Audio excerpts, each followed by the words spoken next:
Hello and welcome back to the Loyal Sons Show. That's at the Loyal Sons on Twitter. Follow us there and follow us here for Pitt sports content you won't want to miss. Today is Monday, January 16th, and we are coming to you live, recorded from our very brand new space, this blue tinted box with Heinz Field in the background. Gentlemen, how are we feeling? Does it is the energy in the room a little bit different? We aren't on Zoom anymore. I think the energy is different because the basketball team's coming off of a double-digit road win in ACC play, but it could also be the background of our Zoom or recording if you're watching on YouTube. But I'm leaning That towards the first.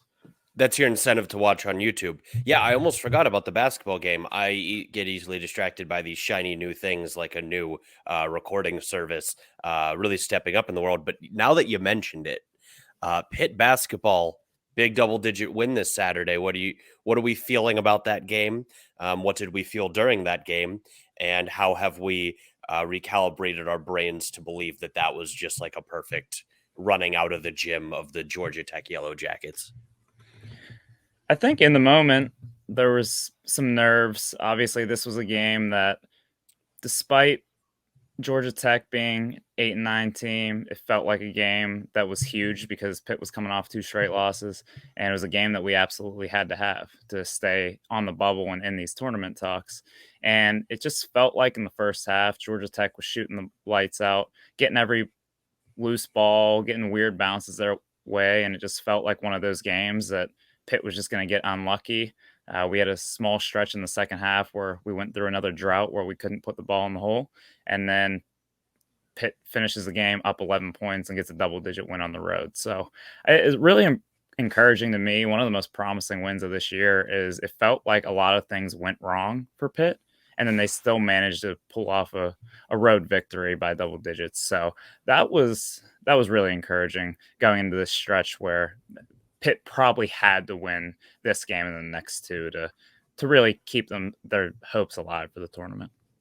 This had vibes of the Wake Forest game a few years ago. Remember when they made like 25 threes and that was the beginning of the end of the season? I think we lost all but one, maybe two games down the stretch. Uh, Georgia Tech was making every three in the first half. I think they averaged 7 a game. They had 8 in the first half. Mm-hmm. So the sky was falling. And at the time, it was a lot more nerve wracking. But when you sit back and like look at the box score, Pitt controlled most of that game. It was back and forth. Georgia Tech had it close, but Pitt led almost the entire game. So it was a big win. The team showed some maturity, and they did not let the season spiral out of control just yet. Yeah, Squid, you hit the nail on the head with something there.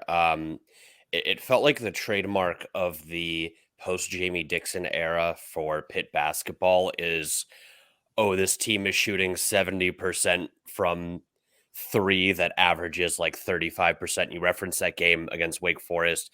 His name escapes me, but that Egyptian kid was averaging about 4 points a game and just dropped 30 on us. Like that is what happens. Oh, this is the worst rebounding team in the country, crushing us on the boards. And it felt like that was happening again against Georgia Tech with the way they were shooting from beyond the arc. I felt like one theme that has kind of come true these last couple games was that rebounding issue. And ultimately, Pitt was out rebounded by Georgia Tech, but it it was something that they were able to weather. It's definitely something they're going to have to clean up, but they won't have any reinforcements anytime soon. I don't want to completely skip over the positive of winning this game, but there was also a negative that came out this weekend with the basketball team, and that's that John Hughley has ultimately decided to take the rest of the season off to deal with Mm-hmm. some issues he's going through mentally and physically to get himself 100% healthy.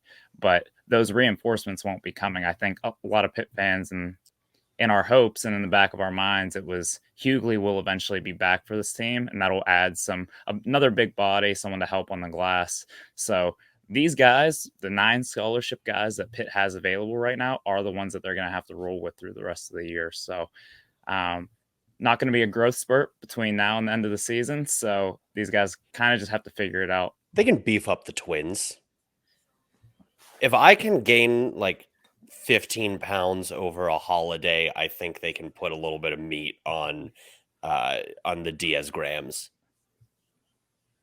If Well, the O is still around, it'd be real easy. Just lock them in there until they run out of fries to eat. R.I.P. You know my favorite thing about this Pitt team? Take a guess. Aside from them just being they're good winning and above games, 500, yeah. A little more specific than that. They can shoot. True. At Jamarius times, Burton exists. all good guesses. It's that different players can take over the game. Yeah. Nike Sabondi had 21 points off the bench, leading scorer. I guess it's pretty cool when you don't have to rely on one player to do all of your scoring like John Hughley did last year. If John Hughley didn't have 25 and 12, probably weren't going to win. They don't have much depth without Hughley. Sabondi was the only guy to score off the bench the last game, but the fact that he can spark the offense. Burton's been carrying the team. Hinson's carried the team early. Even Cummings has had games where he's put the team on his back. I think that's huge for a team that actually, I was going to say they don't have one star, but Jamarius Burton might be in the driver's seat for the ACC Player of the Year. Yeah, I would say Jamarius Burton is on star level at this point in the ACC. Whether he wins ACC Player of the Year, maybe a long shot.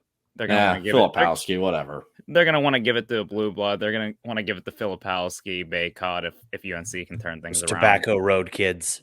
Absolutely. But Burton definitely playing at a first team all ACC level right now. And just to touch on what you were saying, Squid, about the versatility and the different guys who can step up. Pitt just has a bunch of guards right now who can create their own shot.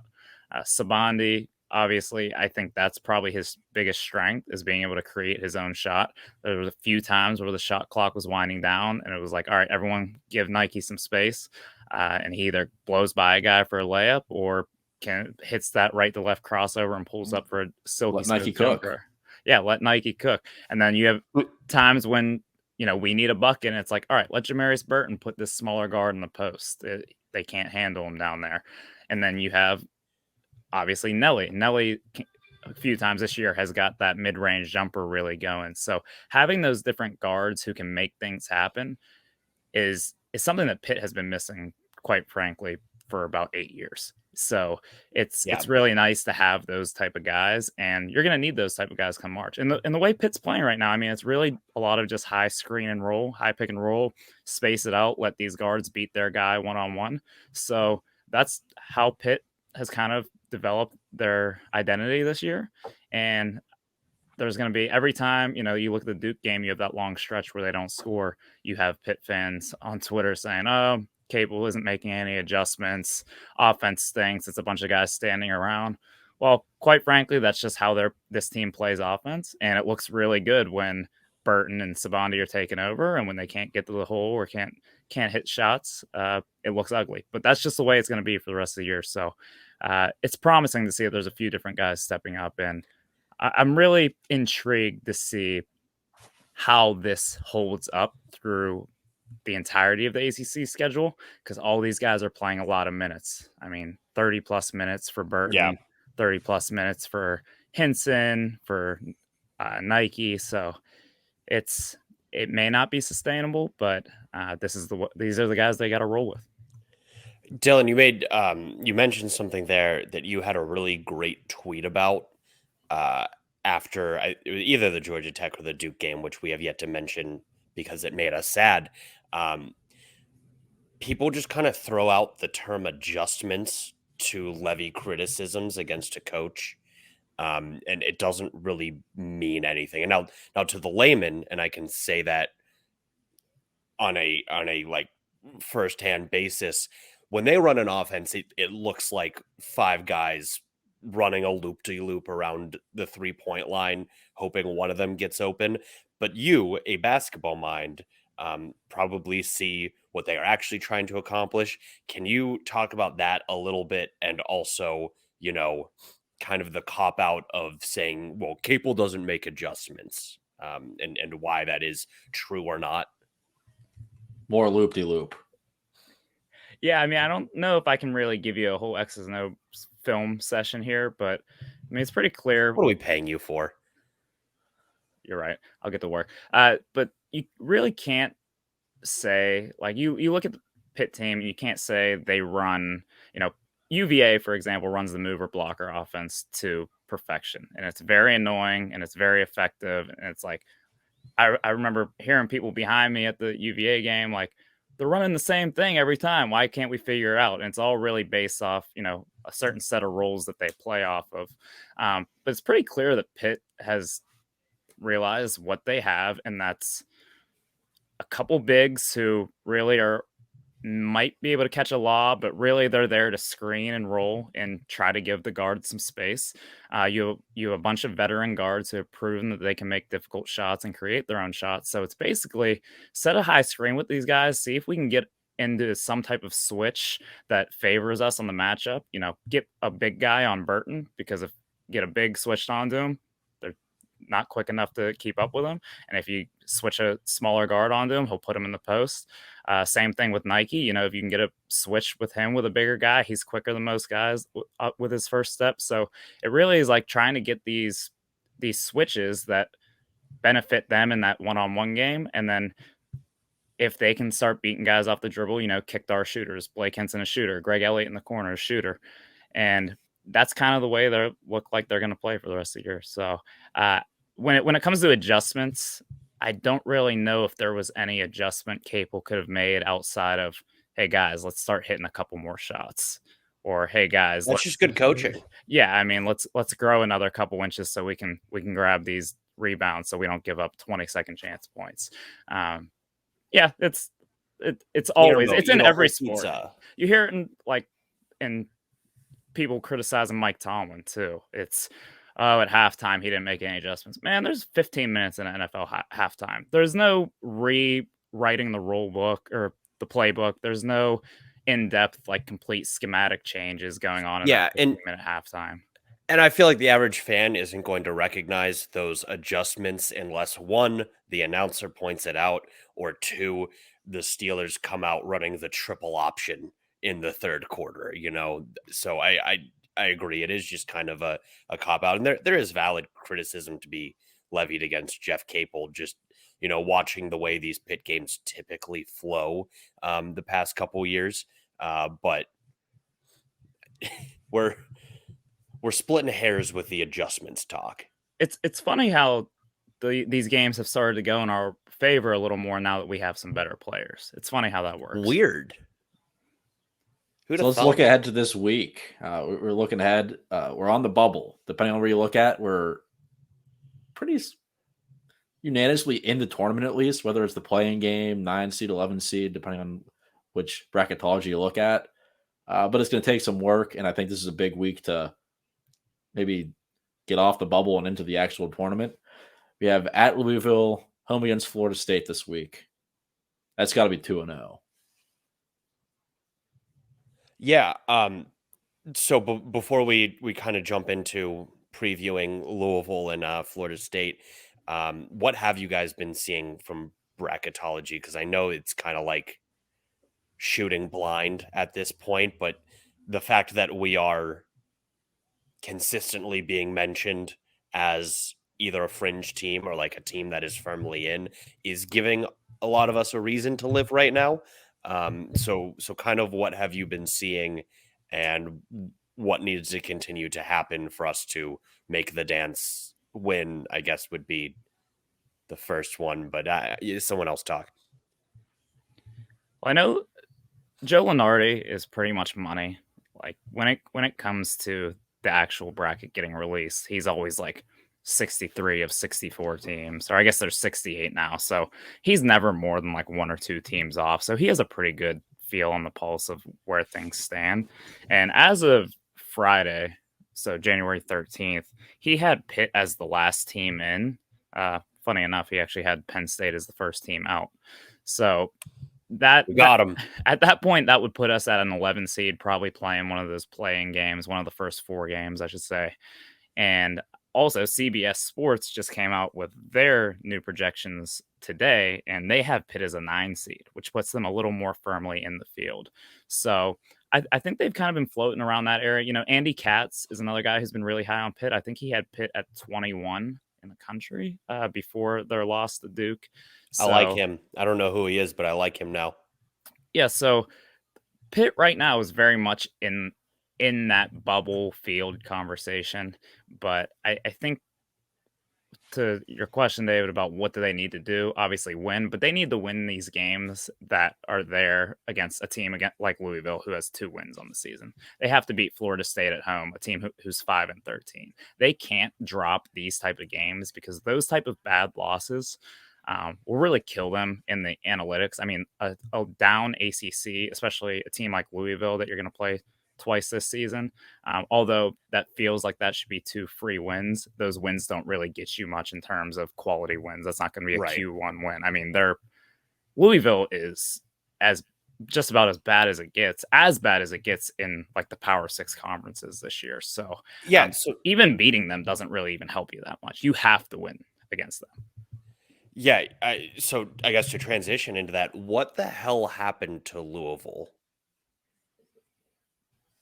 Honestly, I couldn't even tell you. I haven't watched enough Louisville this year, other than when I like throw on the ESPN app and I look and it's like, oh, they're down 6 to Lipscomb with 4 minutes left, and I just tune in. But they've just completely fallen apart. That's one of the most prestigious programs in college basketball. I mean, if they're not a blue blood, they're right in the conversation.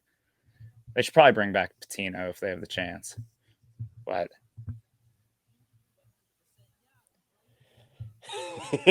That'd be interesting. That'd be a pretty wild move. But yeah, didn't they start off like 0-10 this year? something like that. I mean, they're 2-15 right now. They haven't really exactly turned it up. Florida State's at least 3-4 in ACC play. I don't. That might be a bit of an indictment of the ACC this year, considering they've only won 5 games in total. But basically, these are gimmies, and they have to be gimmies, and you have to win them. And then they have Wake Forest next week. Not to get too far ahead of ourselves, but these are the type of games that you can't lose, or they can bounce you. When that Selection Sunday conversation happens and you're on the bubble, this would be a game that you look back to and it's like, oh, remember in mid-January Pitt lost to Louisville? Yeah, get them out. How much? And this might be a stupid question, but I do not care. How much do style points play into it? Like that's a huge deal in college football. Like that one year TCU got bounced from the college football playoff because they only won their game by 55 points when OSU won the Big Ten championship by 59 points, and it all came down to looking impressive. If we pile on these teams, does that help at all down the stretch? It might a little bit, but I think in college basketball, most wins are similar unless it's like a real good win. So if you have a down night and you beat Louisville by 6, I don't think you're getting penalized, even as bad as Louisville is. It's pretty much just win and you'll be fine. I think what really matters is the now dubbed quad 1 wins. Beating good teams helps you more than anything. Mhm. So from here on out, you have to beat the bad teams and steal 1 or 2 more against the really good teams, which would be Miami, North Carolina, Virginia Tech's pretty good. So I think that's what will help Pitt the most. The good thing is we have a few in our back pocket already. I know a few weeks back, Pitt had more quad 1 wins than almost every team in the country because they beat Virginia, they beat UNC when they were ranked. At NC State was a big win. Northwestern's even pretty good now, so that might end up being a good resume booster. So at the end of the year, whenever you're watching these bracket shows, they show quality wins and bad losses. If we have a Louisville, we have a Georgia Tech on the bad losses, that can cancel out the big wins. But from here on out, beat who you have to beat, steal 1 or 2, and we should be in good shape. Well, that's good to hear. So do we have, looking down the barrel of this week, do we have any, I don't know if we want to do predictions or covering basketball on a week-to-week basis is very new for us. I I don't know how we want to approach it. I think we spent a total of 15 minutes talking basketball last year. It yeah, was and it was all deserved. talking about how everything fell apart and how we were terrible. So refreshing. I think it was 14 minutes on firing Jeff Capel. I don't know. I think we were loyal the whole way. We never doubted Jeff Capel. Never, and we definitely didn't change our name from something pro Jeff Capel so that we wouldn't be associated with that ship that was very much sinking at the time. Hey, Jamaris Burton and Blake Hinson throughout the lifeboat. Jeff Cable hopped on, and now they're riding at the shore and potentially the promised land of the tournament. So I don't think we need to do any predictions this week. I think it's please win these next two. Please win. Let's get to what would that put us at 14-6. I think if you're at 14-6 at that point in the season, 20 games into the season, every single Pitt fan would have signed up for that a couple months ago. And with I think 3 quad 1 wins. I think someone dropped out, so we only have 3 instead of 4. But 3 quad 1 wins in our back pocket and a 14-6 record moving forward. I'd feel really good about our chances of playing in March. So let's just please win these next 2 and touch base next week. Maybe if we want to get a little creative with it, we can do a sports book or something. But right now, it's just please win. Please win. Well, not everything was sunshine and rainbows this weekend for Pitt. Via Twitter, Dante Cephas, the much sought-after wide receiver transfer out of Kent State, announced that he would be joining the Penn State Nittany Lions football program. He was a massive target for Pitt, and this is a bit of a surprise as everyone down from Pete Thamel on down to the commenters on the Panther Lair all seemed to think that he was a shoo-in for Pitt. Once he got over his academic hurdles as recently as about a week ago. So this is a bit of a gut punch. John, Dylan, why don't you guys tell me, first of all, your reactions to losing out on Cephas, and then also how this fits into the larger picture of our receiver room and the worries that Pitt fans have around that group and their depth. I'll start by asking if Jared Wayne completed his paperwork for the NFL and if it's too late to start a GoFundMe to bring him back. No, he has like 72 hours starting today to withdraw. I think it's worth considering. Open up the checkbook. I don't care what it takes. Well, he is Canadian, so they cannot do that. All right, fill up the duffel bags and drop the cash at his apartment. I don't care. No, I think that's really, we need Jared Wayne. We need him to come back next year, like desperately. But that's not going to happen. Let's come back down to earth. Jared Wayne's gone. Dante Cephas is off the board. He committed to Penn State like hours after they fired their receivers coach, which is weird and not what one would expect. But here we are. How does it look? This is our way too early wide receiver room preview. Well, I don't want to just jump past the Cephas situation because this was kind of an odd, just from the jump, an odd recruiting process for him, transfer process. So very early on, we knew Pitt would be involved even before he entered the portal. And then Penn State got involved. Georgia offered him. And it was like, oh, so this is going to be a national recruit. Pitt might get left in the dust on this one. And then a couple different times it sounded like he was a Penn State lean. He was a Pitt lean. He was a heavy Pitt lean. And then he commits to Penn State. I know that from what I've heard from sources close enough to the program was that he was originally leaning towards Penn State, and then word got out that Jared Wayne was probably gone, and that was very attractive to Dante Cephas to come to Pitt to be the number 1 guy here for a year.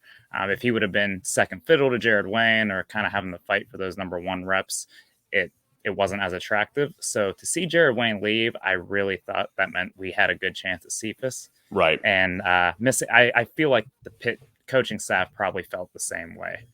I think Terry Smith, the former Gateway head football coach, who's the who's an assistant up at Penn State. I think his ties to the region really helped Penn State land him here. And this one hurts. It hurts the receiver depth for next year. We don't have a guy on the roster who caught for over 600 yards last year. I mean, Konate Mumpfield will be the leading receiver with 550 yards and a touchdown.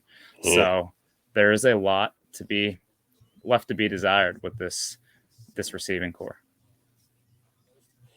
So we do still have at least one iron in the fire left with Dejon Reynolds, the receiver out of Florida, right? Yes. Florida, right, out of Florida, who the staff seems to be really impressed by, and we've heard really good things about. But as you look at this receiver room, you're left a little bit worried, and I'm sure this is going to be a big topic of conversation in spring ball, and then as the team heads to camp in August. But they're really going to need a young guy to step up, whether that is a true freshman, or if Addison Copeland and Shane Wabuko can Miles Alston, sure, can step up this year and really supplement that starting receiving core. Do you think Signetti will do some more 3 tight end packages, move Bart to slot receiver? I think it's tough because we knew this was a need. The staff had to assume Jared Wayne was leaning out the door whenever he was starting to put up big numbers. Bradley was gone halfway through the year. I think everyone, including my mom, knew that Jalen Barden was going to leave. And after that, you have a bunch of young guys and some guys who aren't super proven. So they knew this was a need, and we sort of struck out in the portal. I mean, we might get Dejon Reynolds. He visited the basketball game with Jerkovic. Things look to be good there, but that's not a sure thing either. Yeah, he's a Florida recruit. He could be great, but he's not what Dante Cephas was. 11. The thing with Reynolds, he had 11 catches last year for Florida, 12 catches over 2 years there. He's not exactly, I mean, I know he's a former 4-star recruit, but he's not exactly a lock to be able to step in and be an ACC starting caliber receiver. So even with that name still on the board, you don't feel great about Pitt's success in the portal this offseason with receivers in particular. Hit a bunch of different positions, but it really is, you have Phil Dracovic coming in, and that receiving room is a little bare. And does it have anything to do with last year's offense, how the offense was run? It's definitely going to legitimize those claims that so many fans have raised awareness to. And it kind of feels like there's receivers looking and like, that doesn't exactly look like a fun offense to play in if I'm a wide receiver. Yeah. There's significant opportunity for I told you so incoming this offseason. We hemorrhaged receivers, couldn't bring in anyone new, and I wonder if that had anything to do with the fact that we refused to run a cohesive passing attack last year. I'm not saying that's what it is, but I can definitely understand how people saw what happened last year, saw what's happening with our personnel group, and coming to that conclusion. But I don't know. We went big on receiver in this most recent recruiting class, and then they got the fastest guy to ever put on a Pitt uniform in Shane Wabuku, and also Addison Copeland, who I know they were very high on when they were recruiting him. So somebody's got to emerge, right? Right. There'll be opportunity for it. Certainly there will be, which leads me to this fun little thought exercise. Instead of the number of times we're going to bring up this conversation, what if we tried to predict, ahead of time for the spring sessions, which incoming freshmen do we think we're going to hear all of the Lair buzz about? I think my bet would be on Lamar Seymour. I know a lot of people thought very highly of him when he committed. Felt like he may have flown under the radar a little bit. I know the U tried to, well, he was originally committed to the U. We got him to flip, but it felt like some other bigger time programs might come in and try to swoop that commitment up. Mm-hmm. He stayed committed. So he's a bigger receiver, big frame, and very impressive highlight tape. I mean, we always say every high school player has an impressive highlight tape, but he was a guy I watched that I was like, wow, this guy looks the part. He looks like a guy who come in and play. Big, strong hands. So I think Seymour is the guy I'm looking at. And then Kenny Johnson from York, PA, looks like he could be a ball player out there in Penn State land. We got him to come over to the city. So yeah, that's who I was planning to take was, if for no other reason, we love our Kennys, and we stole him from Penn State. It would only feel right for him to be a big emergence this spring. What about you, Squid? I don't know if you said we had to take a freshman, but I'm not going to take a freshman. We haven't seen a freshman play and put up numbers since Jordan Addison, and as we are seeing now, he is perhaps the best wide receiver in this draft class. I don't know if we have a guy like that. Newsflash. So I think they're going to rely heavily on Miles Alston and Addison Copeland. I know each of them got some reps this year. I don't know if those guys will be ready, or the freshmen will be ready after spring camp and whatever reps they get in fall camp to be thrown into action that quickly. So I'm going to rely on some guys who have at least seen the field. Okay. I think these are all some great guesses. And the reason that I wanted to do this was so that we cannot talk about this again until spring is over, because I really foresee this. And I'm struggling to think of the apt comparison from last year, because we talked a lot about the incoming receivers and a lot about if Keaton Slovis can play, to XYZ level. I foresee it being a very long summer of talking about the receiving group, and we have put in our bets, and we cannot rip this one back open until the spring game. Can we all commit to that? We've placed our bets. We'll see how it comes out at the end. I don't know. I think if I see Zion Fowler make a one-handed catch in like the third spring practice of the year and it gets put on like the Pitt Instagram account, I'm going to just buy all the stock in the world in them. That's fair. Who am I kidding? If something cool happens, we're going to jump all over it like a pack of hyenas. I was going to go crocodiles, but same team. One thing I didn't want to go unmentioned, the whole Cephas thing, is the role NIL may or may not have played in this. There's whispers, and I don't know if it's like legitimate or just that thing now of when we lose out on a guy we want, it's because someone dropped a bag. But there's murmurs of that coming out of the whole Cephas thing, and obviously right now I don't think we're going to be able to compete with Penn State in that, but there is kind of a light at the end of the horizon right now. I don't know if any of you guys saw. Well, I know you guys saw because we tweeted it, but you, the listener, if you saw it, but it looks like Pitt is finally making a push on the NIL front that is targeting mid-level donors.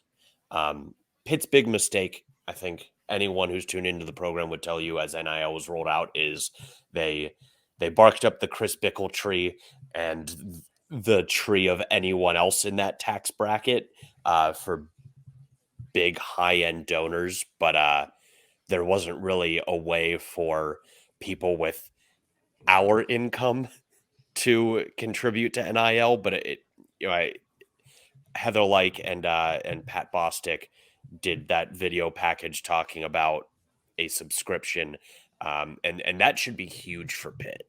I don't know how you guys feel about it, but I felt that Pitt handled the transition into the NIL era terribly and tried to rely on culture as a means to bring recruits in, and it became very obvious very quickly that we needed to compete economically. I think Pitt really wanted to come across as Pitt always has. There was always the fans complaining or saying that we're not the ones dropping a bag in basketball. That's why we're not landing these McDonald's All-Americans. That's just not the Pitt way to do it. And I feel like Pitt tried to continue to portray that face with when NIL come across as we're going to do things the right way. We're going to wait till we get guys on campus. Narduzzi said it. We're going to wait till they get here, and then they can earn those opportunities based on their performance. I'm glad you clarified Narduzzi, because I was going to say Jeff Capel has never been accused of being anyone's bag man. Right. I was more so referencing back in the Dixon era when we weren't getting some of these bigger recruits. People always said, Pitt's squeaky clean. We're as clean as it gets. But Narduzzi's like, oh, we're going to do it the right way. We'll get him on campus. And he wanted to point to Kenny Pickett. Kenny was obviously the first guy. And he was able to get a deal with the Oaklander and all of these other local sponsorships. And then the rest of college football caught up. We started to lose some recruits. Everyone looked around and was like, all right, that's not going to work. Let's figure this out. Yeah, it's unfortunate that it kind of looks like NIL is going to be a requirement for landing recruits. When this all happened, I think everyone knew, it's going to be really big in the transfer portal. It's going to be really big for retaining top talent. And we saw Jordan Addison leave, in part because of money that was promised to him by USC and may or may not have ever been delivered on, but still the promise of it. But it is a lot more important in recruitment than I thought. And we are learning that the hard way. I think Pitt's always going to be kind of in that second tier in terms of this NIL stuff. I think this is a good start, and I don't want to get into a whole NIL discussion and think piece about this, but we've talked about this enough that this probably should figure itself out to a certain degree when a team gives a high school high school senior $5 million to come to their school, and then they never get up over second string on the depth chart. Like, these things should start to sort themselves out. Texas A&M went 5-7 this year after all that. Well, Jimbo will tell you they didn't buy those guys, but I do think at some point it's not sustainable. And you're always going to have this oil money and these big donors with huge pockets that are going to be able to write some checks. But I don't think it's the doomsday apocalypse scenario that we thought it was about 12 months ago. No, but it's good that Pitt is trying to level the playing field by going after, the guy that has $100 and really likes Pitt football. And that's going to be, monstrous for us. Yeah. I mean, just think all the money we'll make from this podcast, we'll just probably just give to Pitt. So that just all the more incentive for you to listen and subscribe to our show, because it's not like we have a dime to our name from all this. We just spend it all at Pitt games. So that's helping in some way.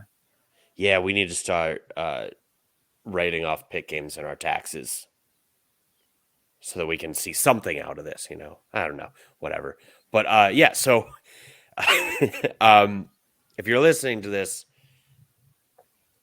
Alliance 412, go sign up, $20-$50 a month.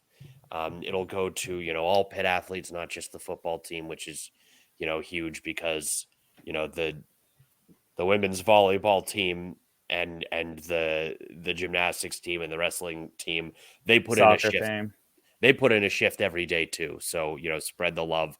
And Heather, when you listen to this, because I know you do, and you want to come on and talk more about NIL opportunities, we're more than happy. Just name the time and place, to help push that message out. Please donate. Please NIL. Please land some receivers. Print the shirts. Print them. Any closing thoughts, fellas, on any of this? Anything? It's cool to care about basketball again. Absolutely. Yeah, we needed some light in the dark, dreary days of January. So hopefully we have another uplifting episode next week. we were talking about this the other day at Archie's during the game, and I was like, I can't believe how nervous and how stressed out I already am about a potential tournament game. Like if Pitt is in a game, an 8-9 game in the first round, and they, knock on wood, blow it like the Duke game last week, and they lose in that type of fashion, I will be inconsolable for minimum 30 days. Like Dylan, I'm not even there yet. I'm preparing myself for Pitt to end the year with like 21 wins, but still get left out of the tournament somehow, and we'll just end up being the 1 seed in the NIT for like a 17-win Big Ten team. Wisconsin. Yeah, like I was gonna get in at like 17 and 15, and we'll be like the 1 seed in the NIT. So I'm bracing myself for that. So when we get in, I'll be able to just be happy, enjoy the ride. Yeah, got to make room for the Big Ten teams because if there's one thing that's good for ratings, it's a bunch of big white guys that have perfected the bounce pass. Absolutely. Well, let's just please keep winning. Please. Happy basketball's back, and Capel Faithful might be making an appearance. Mm. Although last time that happened, that went terribly wrong. So yeah, we already have like the new logos and everything. The LLC's under Loyal Sons. We can't get too fast and loose with it.